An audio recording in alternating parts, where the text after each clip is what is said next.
Mains explore में आपका स्वागत है। आरडीजे ओपरा विनफ्री के शो में कहते हैं कि सबसे बड़े पहाड़ को भी चढ़ा जा सकता है और जीवन की सबसे कठिन समस्याओं को भी सुलझाया जा सकता है।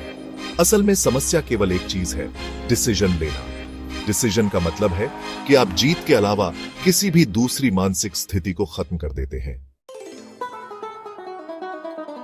बहुत से लोग कहते हैं कि वे बेहतर बनना चाहते हैं या अपनी समस्याओं से बाहर निकलना चाहते हैं, लेकिन सच्चाई यह है कि बहुत कम लोग होते हैं जो अपनी पुरानी आदतें छोड़ने के लिए तैयार होते हैं। बहुत कम लोग होते हैं जो अपनी सोच को बदलने के लिए तैयार होते हैं। एक बार जब आप तय कर लेते हैं कि अब आप अपनी पुरानी मानसिकता में जीने नहीं वाले और असहज होने के लिए तैयार हैं, तो सब कुछ बदल सकता है, क्योंकि हर अच्छी और बुरी चीज हमारी मानसिकता से ही आती है। आरडीजे की कहानी से हम यह समझ सकते हैं। आरडीजे बताते हैं कि 2003 में एक सुबह नशे में बर्गर खाने के बाद उन्होंने महसूस किया कि वे मर सकते हैं। इस अनुभव ने उन्हें यह फैसला करने पर मजबूर किया कि वह कभी भी इस स्थिति में नहीं लौटेंगे। उन्होंने ड्रग्स को अपनी जिंदगी से निकालने का निर्णय लिया और उसी दिन समुद्र में जाकर सारे ड्रग्स बहा दिए। उसके बाद से उन्होंने कभी ड्रग्स का सेवन नहीं किया। आरडीजे की कहानी से हमें एक और अहम सीख मिलती है। वे कहते हैं कि उम्मीद खोना आसान होता है, लेकिन सबसे बड़ी समस्याएं भी तब हल हो जाती हैं जब आप लगातार प्रयास करते रहते हैं। जब आरडीजे जेल से बाहर आए तो उन्हें छोटे मोटे काम मिले, कुछ फिल्मों में काम किया और फिर उन्हें आयरन मैन के ऑडिशन का मौका मिला। आरडीजे कहते हैं कि उस रात उन्होंने खुद से 6 लाइन को 1000 बार यह दोहराया कि ऑडिशन सही से देना है। हालांकि मार्वल का प्रबंधन उन्हें फिल्म में लेने के लिए तैयार नहीं था, क्योंकि उनका नाम ड्रग्स से जुड़ा था। उस समय मार्वल दिवालिया होने के कगार पर था और अगर आयरन मैन फ्लॉप हो जाती तो मार्वल को दूसरा स्टूडियो खरीद सकता था। फिल्म के निर्देशक जॉन फेवरो ने कई बार कोशिश की, लेकिन प्रबंधन नहीं माना। अंत में बहुत मनाने के बाद आरडीजे को यह रोल मिला और उसके बाद एमसीयू का इतिहास बन गया। नेपोलियन हिल का मानना है कि आरडीजे ने कभी यह नहीं सोचा कि उन्हें आयरन मैन का रोल नहीं मिल सकता। वह अंदर से यह मान चुके थे कि यह रोल उनके लिए ही बना है और इसी विश्वास के साथ उन्होंने संघर्ष किया।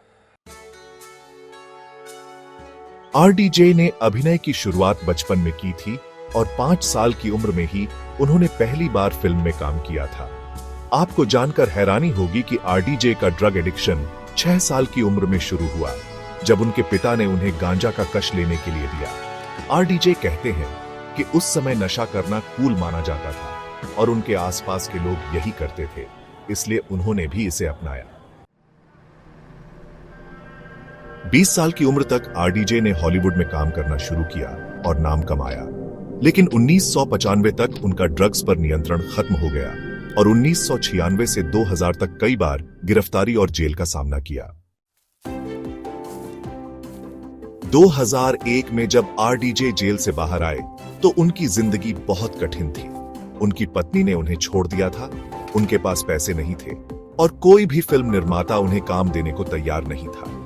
फिर मेल गिब्सन ने उनका इंश्योरेंस बॉन्ड भरा और तब जाकर उन्हें सिंगिंग डिटेक्टिव फिल्म में काम मिला।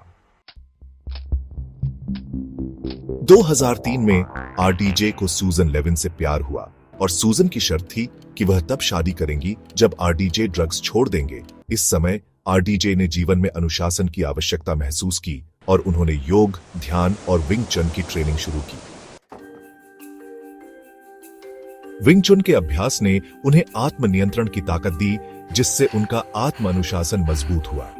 आरडीजे कहते हैं कि विंग चुन ने उन्हें यह सिखाया कि वह अपने ध्यान को कहां केंद्रित करें और यही आदत उनके जीवन का हिस्सा बन गई। अब जब भी वह किसी मुश्किल का सामना करते हैं, उनका ध्यान सही दिशा में होता है, जिससे वह कभी अपनी पुरानी आदतों की ओर नहीं लौटते। आरडीजे का मानना है कि जैसे नेवी सील्स को मानसिक मजबूती के लिए सांस पर ध्यान केंद्रित करने की ट्रेनिंग दी जाती है, वैसे ही हमें भी अपने लक्ष्य पर ध्यान केंद्रित करना चाहिए। यह हमें अपने आत्मनियंत्रण और अनुशासन को बढ़ाने में मदद करता है। आरडीजे कहते हैं कि जब आप सुबह उठते हैं, फिल्म सेट पर जाते हैं, कॉलेज जाते हैं या किसी भी काम में लगते हैं, तो आपको यह साफ तौर पर पता होना चाहिए कि आपका उद्देश्य क्या है। अगर आप किसी वीडियो को देखकर सिर्फ एक बात को अपने जीवन में अपनाने का निर्णय लेते हैं, तो आपका दृष्टिकोण बदल जाएगा और आपको इसके सकारात्मक परिणाम मिलेंगे। आरडीजे कहते हैं कि लोग उन्हें एक जीनियस एक्टर मानते हैं, लेकिन उनका मानना है कि हर किसी में यह क्षमता है कि वह अपने काम को पूरी मेहनत और शिद्दत से करे। इसीलिए उनकी नजर में हर कोई जीनियस है।